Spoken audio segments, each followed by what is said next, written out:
I'm going to stand by the statement that I gave. Were you questioned by the FBI? I'm going to stand by the statement that I gave.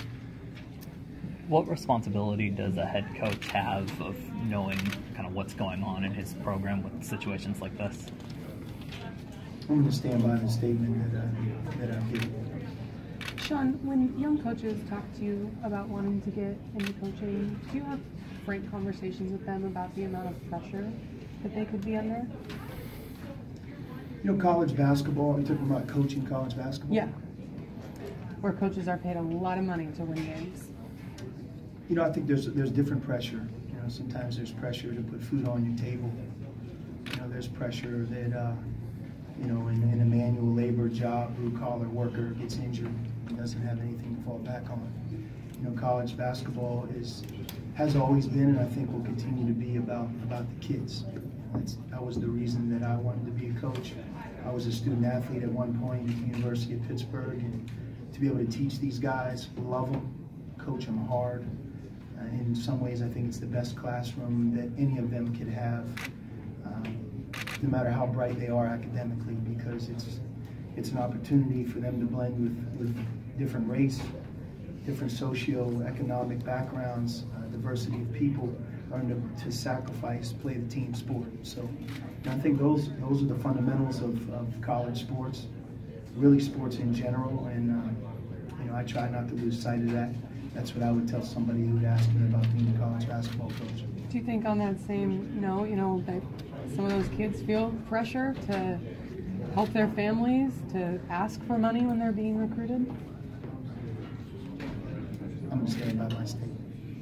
Your dad was obviously a very high-level coach in Pittsburgh back in an era when high school basketball was certainly more important than AAU basketball.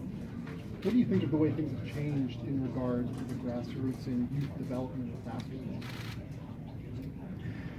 You know, I think it's important that you don't judge or stereotype people. Some of the greatest people in our game are grassroots coaches. They've done more for kids who've had nothing than anyone in their community could have ever imagined. In some cases, they've helped hundreds of kids.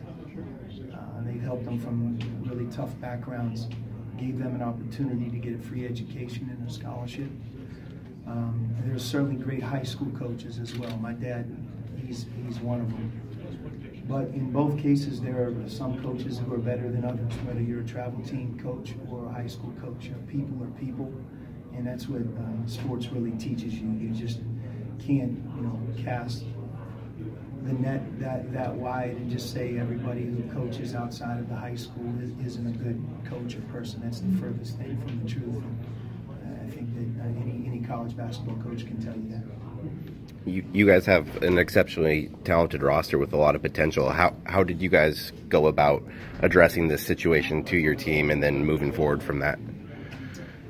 You know, every season represents its set of challenges. We had a few last season. We had a couple of the season before that. It's never a smooth ride from start to finish. And how you handle it is everything. And again, back to my point, when you're a young person as part of our program, as you go through this right now, it'll do nothing but strengthen you for life after college. There's going to be not the perfect storm awaiting you. There's going to be somebody in your life that gets sick unexpectedly. There's going to be a certain situation you can't believe happens. And I think that all players in our program, they rely on the lessons they learn in college. And that's what I mentioned a minute ago. You know, my directive right now is to make sure that I do the best job that I possibly can to coach these guys, to teach them, to love them, to coach them hard, and bring out the best in what I hope can be a very, very successful season. Are you having to address this with recruits and their parents? I've given my statement on that. Sean, have you spoken to Book at all? Is there anything you can share about that? I'm not able to share anything about that. Sean, what are your thoughts on the community, which is